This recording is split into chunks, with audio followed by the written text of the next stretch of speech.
How'd you do with the homework from last week? Good. Any problems? Nope. Okay. What we're going to do today is the first day we saw you, we checked your perturbations from your intrinsic core. We've been giving you all the four things that we like to work on, the four core things with the diaphragm breathing, the cat camel 2.0, and the hip rotation, the pelvic rocking that we worked on the last time. What we're going to do today is after we check what those look like, that's when we're going to see if we can progress you to the additional subsystems, and then we'll tell you.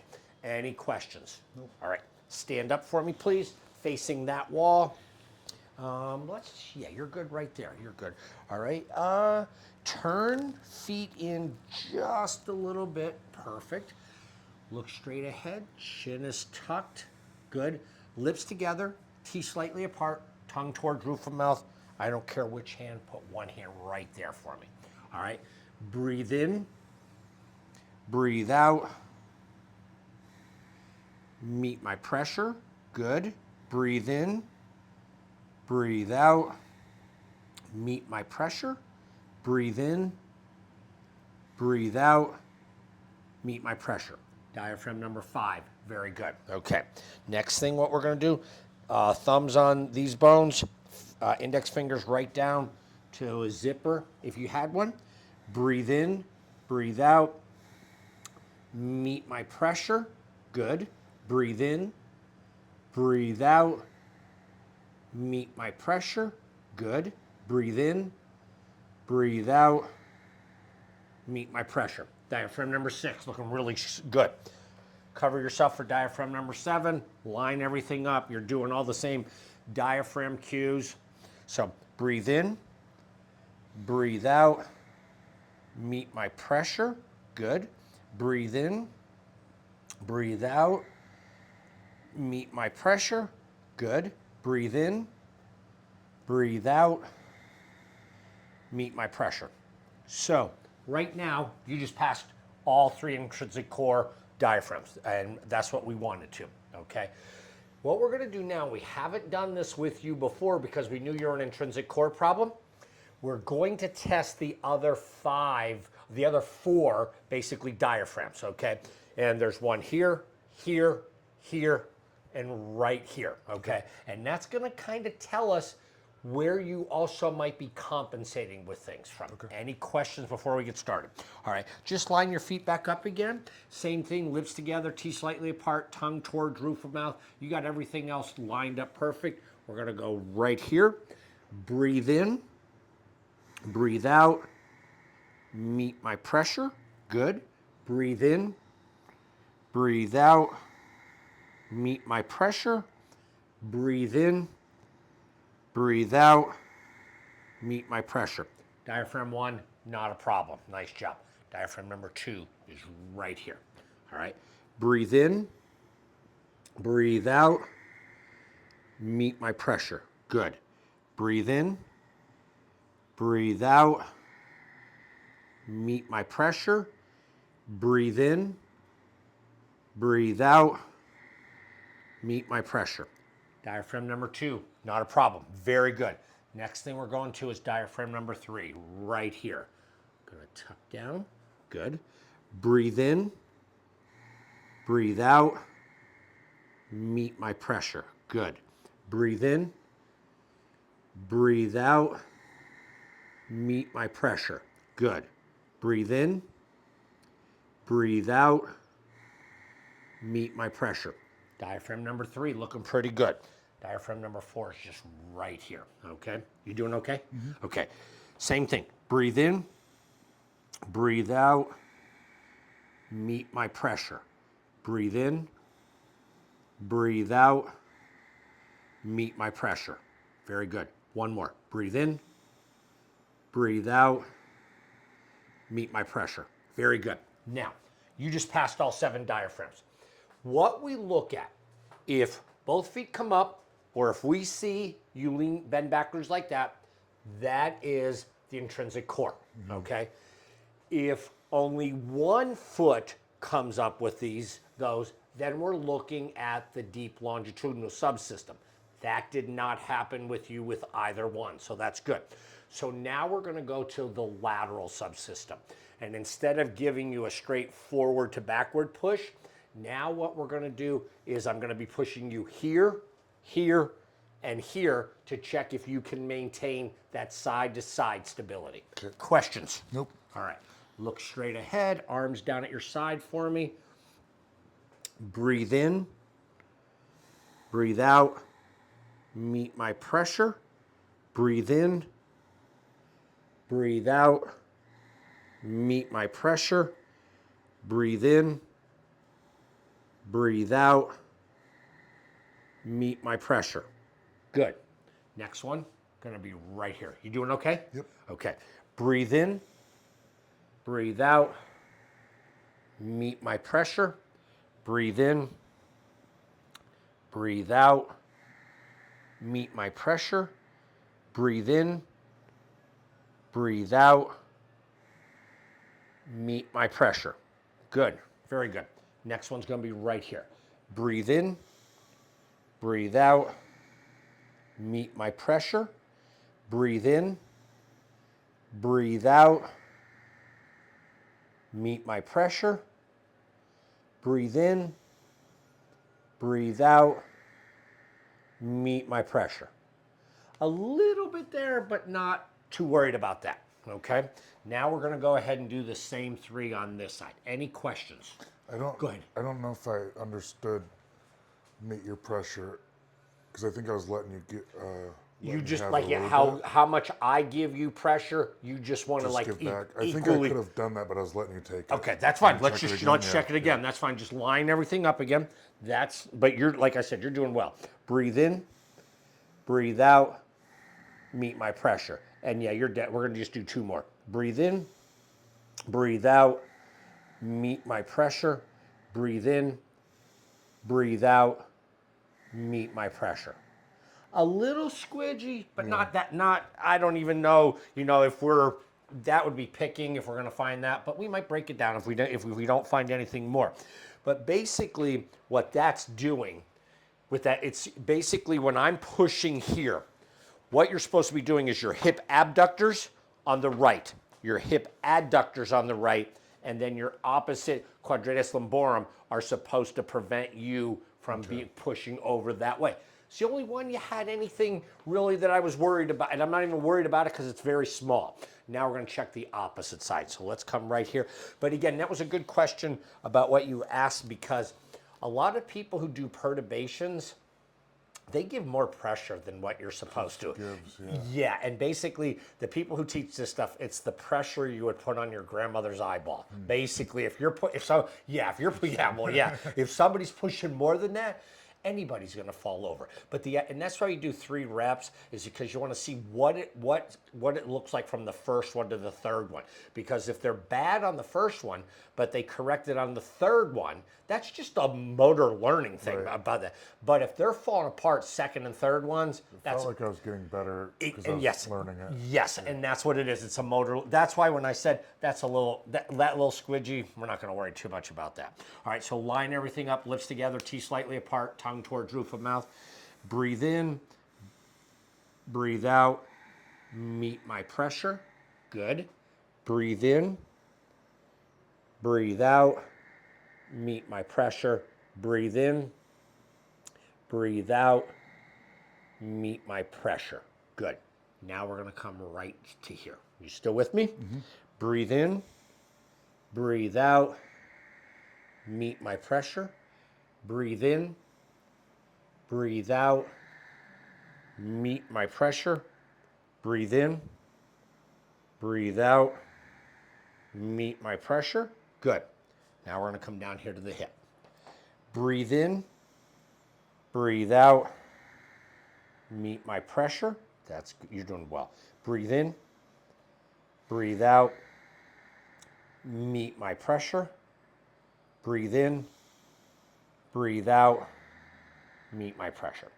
Usually when you see the person will kind of like just fall right over, and that didn't happen with you. And see, because you didn't have any failure on both sides really, again, it's a check off your intrinsic core. So basically now we're kind of ruling out intrinsic core. we're ruling out deep longitudinal subsystem, and we're ruling out lateral subsystem. So now what we're going to do is we're going to talk about what are called the anterior and the posterior oblique subsystems. And these are subsystems that run from one shoulder to the opposite hip. You have an X in the front, and then you have an X in the back. That's what we're going to take a look at. Okay. So I'm going to have you get right here in the same position. Again, line everything up. I know you know all the diaphragm cues.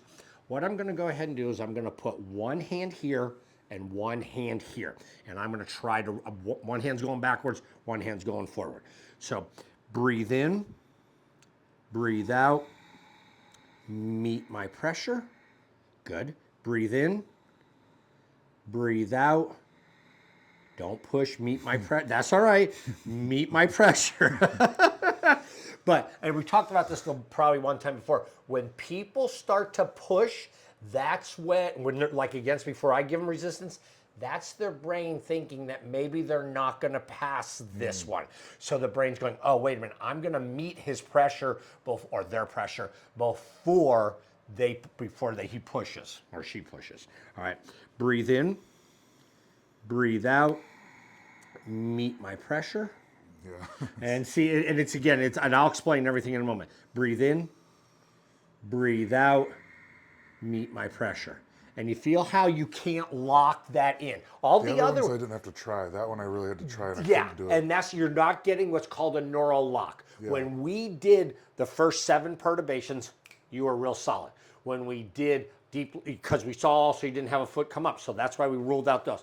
Even the lateral, like we were getting picky here, but you saw that we had things shaking. So this is telling us the left anterior oblique subsystem and the right posterior oblique subsystem are not working together. Now we're going to test the opposite side. Then we already know where we're going to be starting with some things. Okay, make sense? Yes. Okay. All right.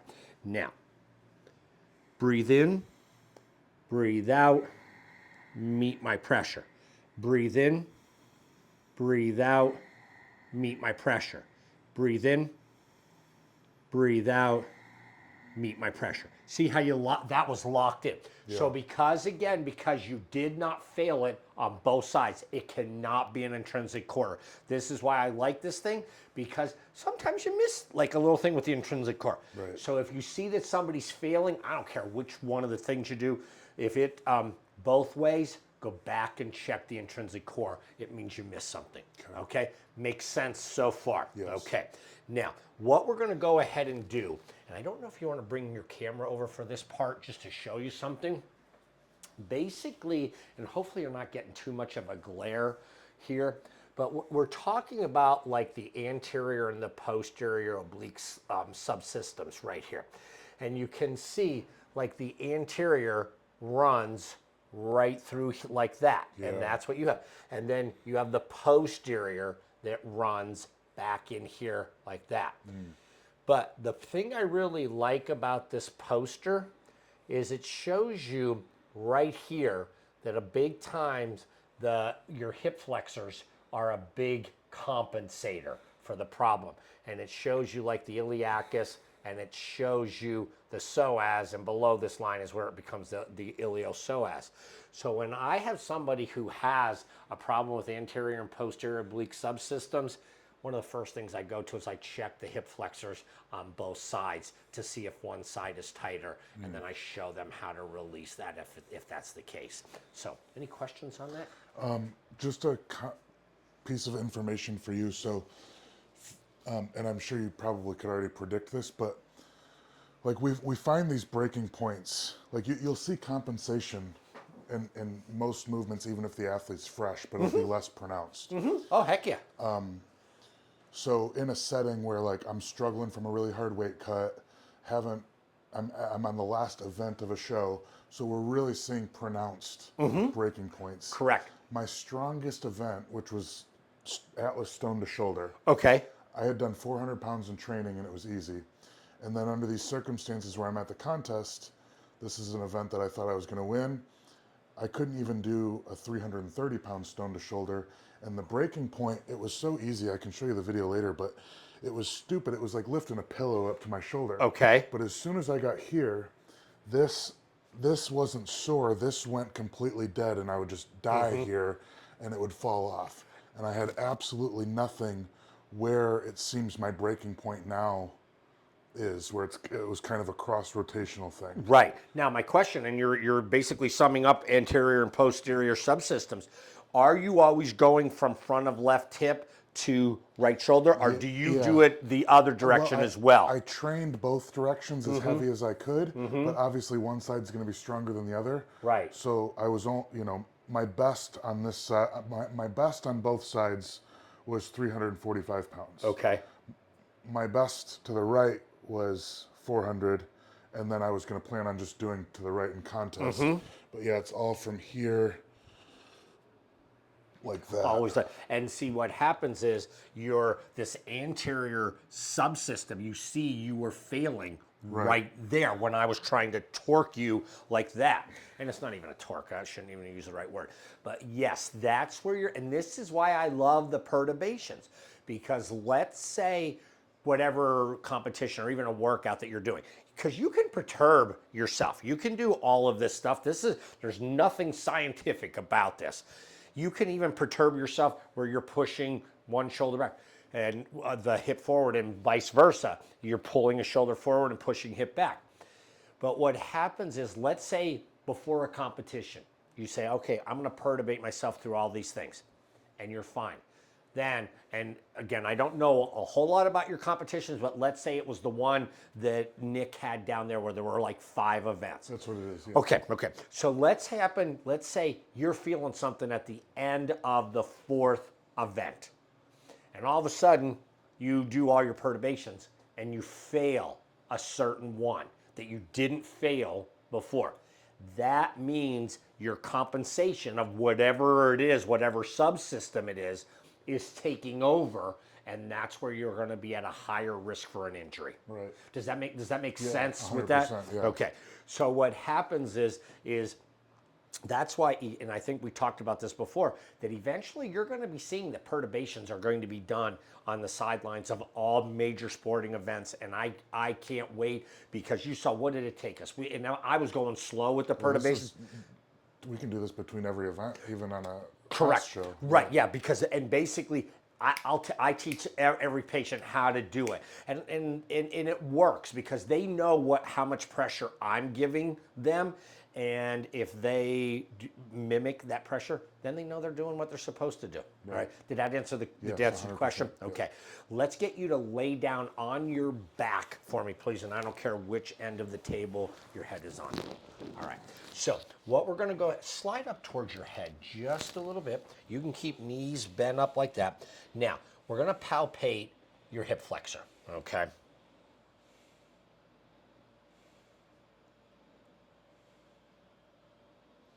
And you kind of feel how that's a little gristly right there. And that's your iliacus. Very tickly.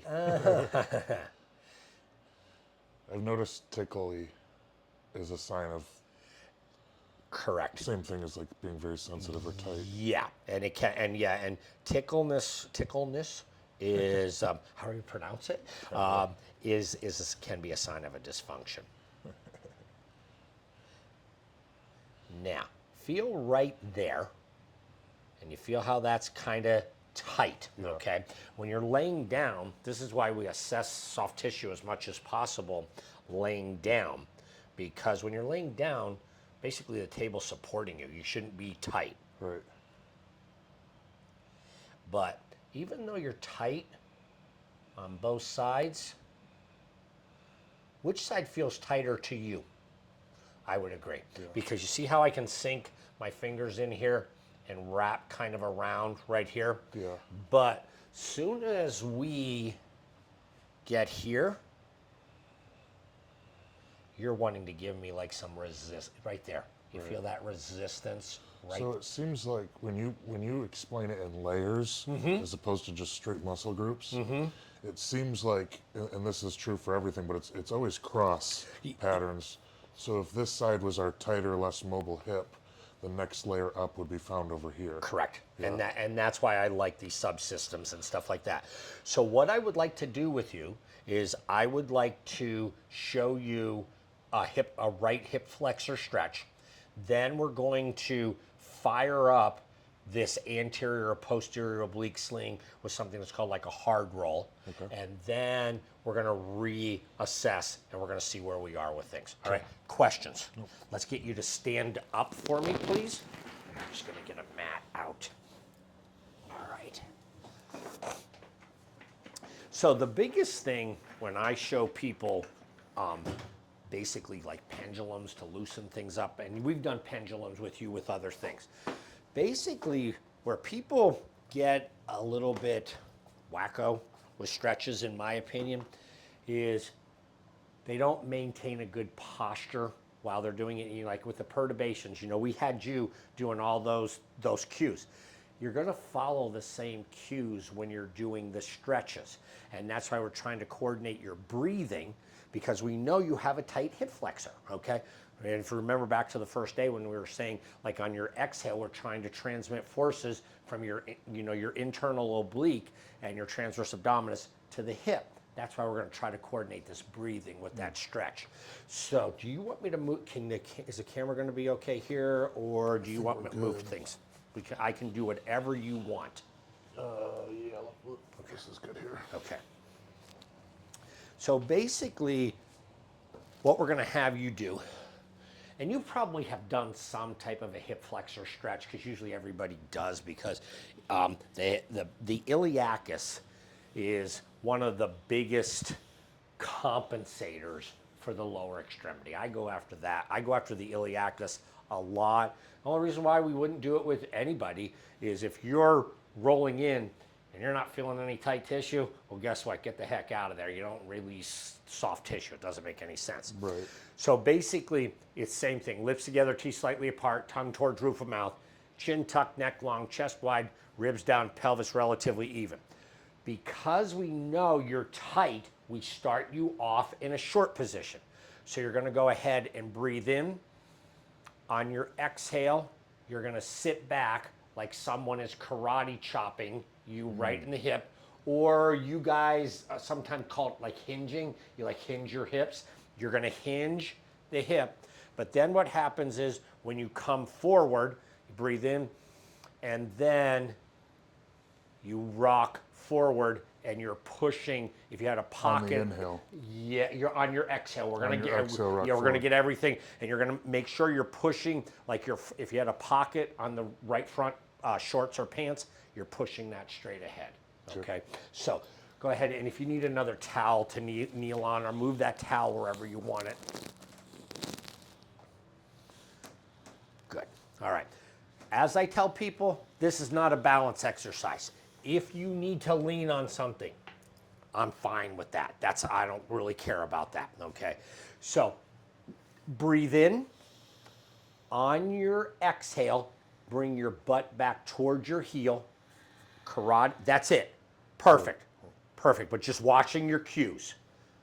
So keep chin up, there you go. It's not as easy as it looks, all right? Stop right there. That looks good. Breathe in. On your exhale, push right pocket forward. Good, keep chin a little bit more level. That's it. Breathe in.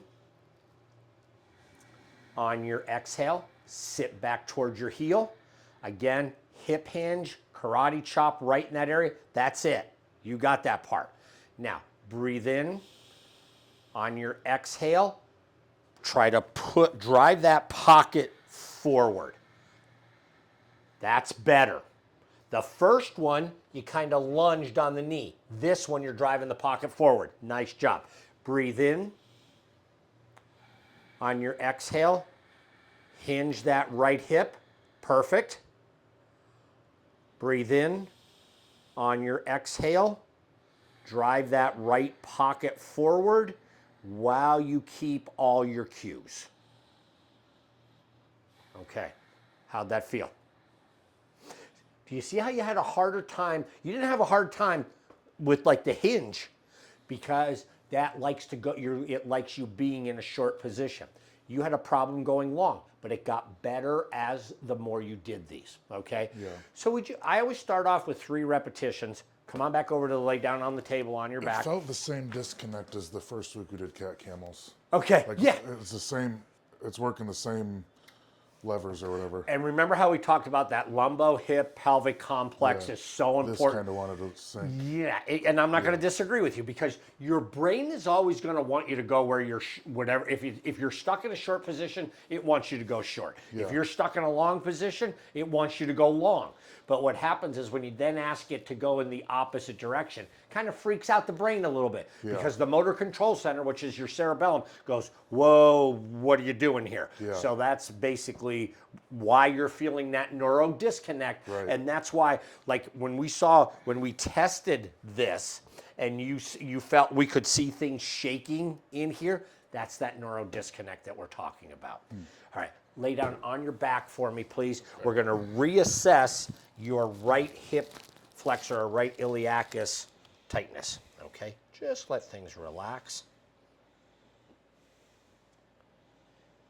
And you see how I can get in here and palpate in a little bit more. So we already know your right hip flexor, right iliacus was tight. So now what we're gonna do is we're gonna activate this subsystem on you. And I'm gonna get you back on the floor for this. So go ahead and sit up. Welcome to this world of rehab where you don't get to stay in one position way too long because we're flipping people around all the time. All right, to do this hard roll, basically, we're good? Okay. A foam roller works great, but I've had people use about everything in the world to do this with. So what you're gonna go ahead and do is you're gonna have one end of the roll at your knee. The other one is just like this. You guys do anything like this at all with anything that you know of? Dead bugs, but I've never had it cued cross like that. Okay, this is getting this to fire right like this, okay? Yeah. So what happens is we're going to go ahead and you're gonna breathe in on your exhale. Yeah, that's gonna be a good one. Now, you just said that's gonna be rough. No, What- that's gonna be a good one. Good, okay, good. What happens is, if you feel that you lose your cues, all you do is you move your elbow out to the side and you limit the amount of movement that you're doing. And you come back just like that. So see, this is coordinating a whole bunch of different things working together. So what happens is if you didn't have the intrinsic core working, if you didn't have the deep longitudinal subsystem working, and you didn't have the lateral subsystem, the person's gonna fail this miserably. Go ahead. How do you feel about adding load to stuff like this? Like if you got so advanced at this and you passed everything you started, in a perfect world, adding a cable to each side or something like that. Instead of what I do is I take the person to being on their hands and knees and touching, and then I take them to elevated where they're doing it. Because if you own it laying down, then what happens is then I want to go. We add gravity to the equation. Yes, and then because So at what point would you be like, okay, we need to add weight to this? I don't know if I would add weight. I would probably get you then to like the modified Turkish get-up because then I know you can do the rotation both ways, and I would add a weight to them. Go ahead. Heavy, well, not necessarily heavy, but unilateral carries like here, and here seems like they would take care of a lot of this. And I won't disagree. And that's what also happens like when you're doing, because basically when you think about it, when you're doing a modified Turkish get-up or any type of a Turkish get-up, when you're going up, you're doing what you just described right there. And again, it's unilateral. And then what happens, and again, this is why I like the modified Turkish get-up. Go back to what you were talking about being in a competition. Let's say before you do it, you're able to check your modified Turkish get-up in both directions, and it's good. And then all of a sudden, let's again pick after the 4th event. Who knows why I'm saying that? But what happens is, let's say you could do the modified Turkish get-up one way, but you can't do it the other way.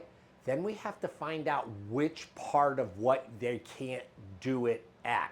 Because the modified Turkish getup really takes the person from like 0 to 14 months of development. So that's why I like that. So, and just for your information, with a well-rounded athlete with appropriate weights, where it's typically going to give out is after the deadlift. Okay. Because that's the one you're going to push till failure either way. And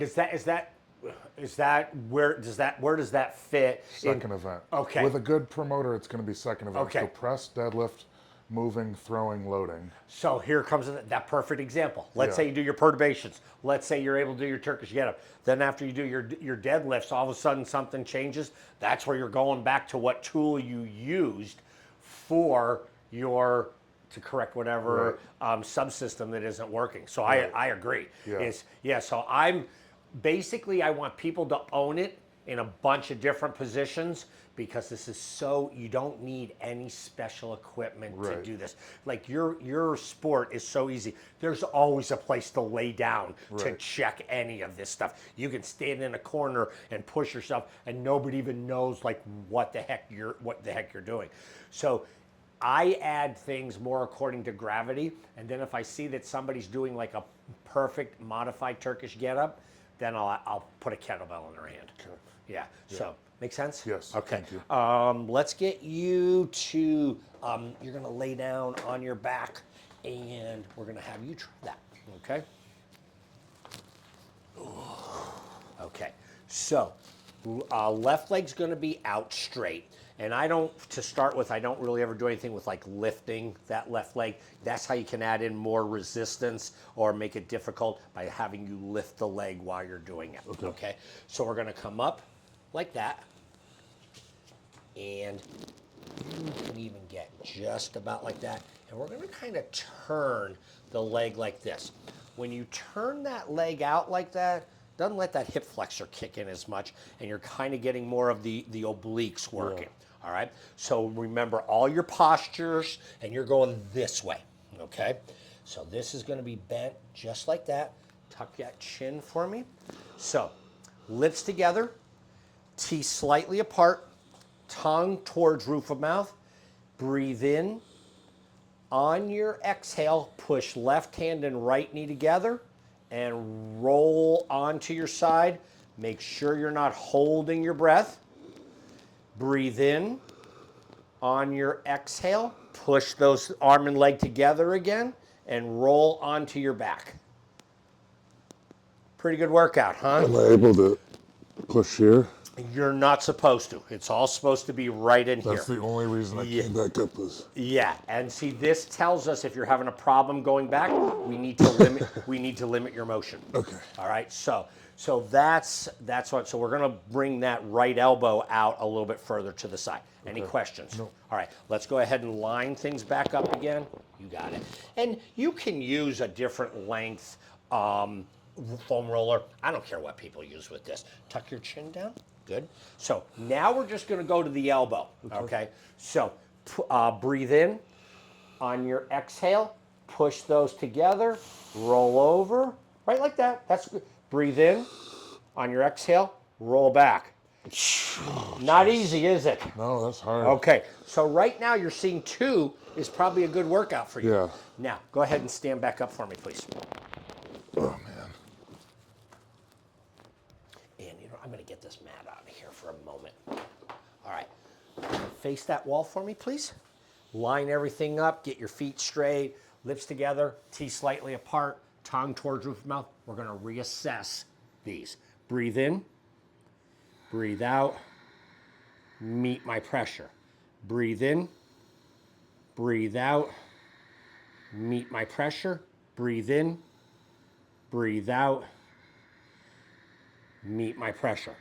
Feel a little bit more stable? Yeah, I didn't even have the connection or understanding how to meet your pressure. And that seemed very natural. Like there's some muscle groups moving down here that I wasn't using before. You got it. Yeah. So what happens is what did we do? We did 3 hip flexor stretches, and we only had you do 2 of those. Yeah. And you saw that was not an easy thing for you to do at all. So what happens is once we get you to where you feel good doing this hard roll, okay, what ends up happening, I've heard it called hard roll, I've heard it called soft roll, it's just a roll. But that's when we get you on your hands and knees. But the really interesting part of this whole thing is just to round about why this rolling is so important.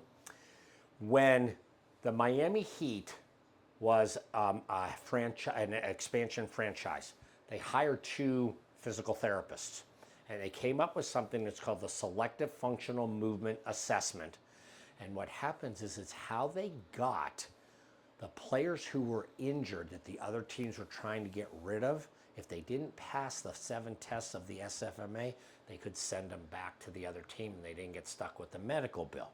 But what's cool is at the NFL combines and other things, all the athletes have to roll. And if they can't roll, they know they have a core problem. And that's why, and again, rolling is one of the reflexes that babies are born with. And so you saw, and basically when I'm testing you like this, that's a standing roll. That's what you have to do. So, makes sense? Yeah. So this is why I don't care if it's a golfer or somebody who does your sport. Rotation is so big. Think about that golfer, and you would be like that perfect example if you golfed.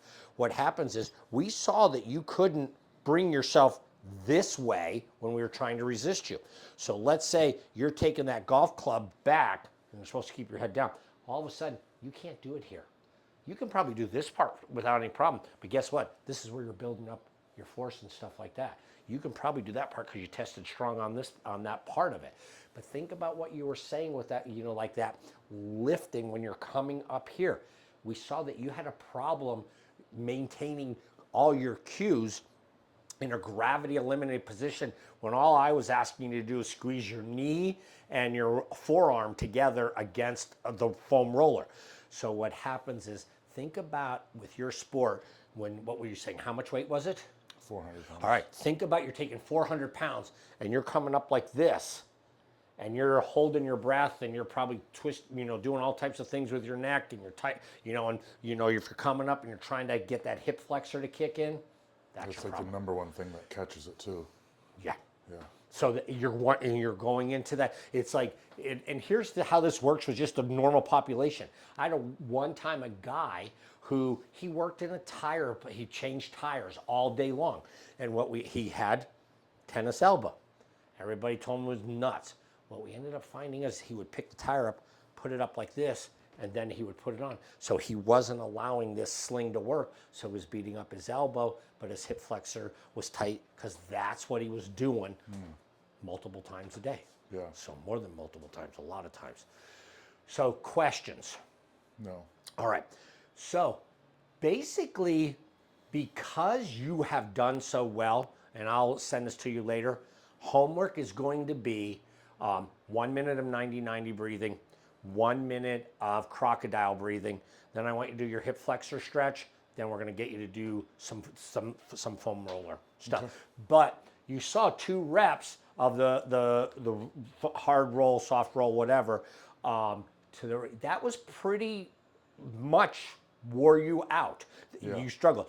That's why I want you to make sure you block your movement. I don't care how much movement. I want those 8 cues that you hear me beat into you all the time.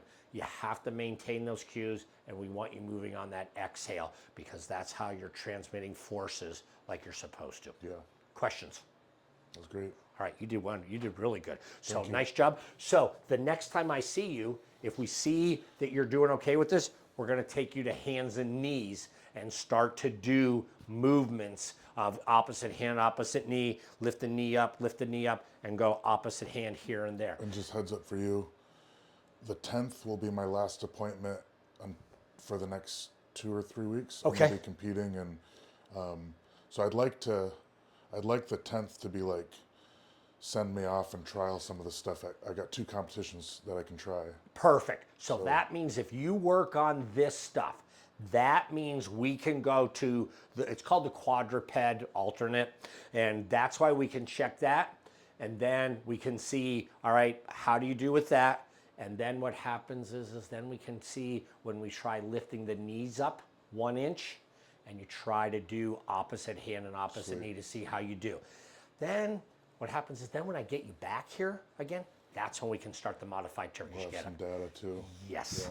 Yeah. So that's what we want to take a look at. Make sense? Perfect. All right. Good job today. Thanks, man. You're welcome. Thank Appreciate you. it. You thank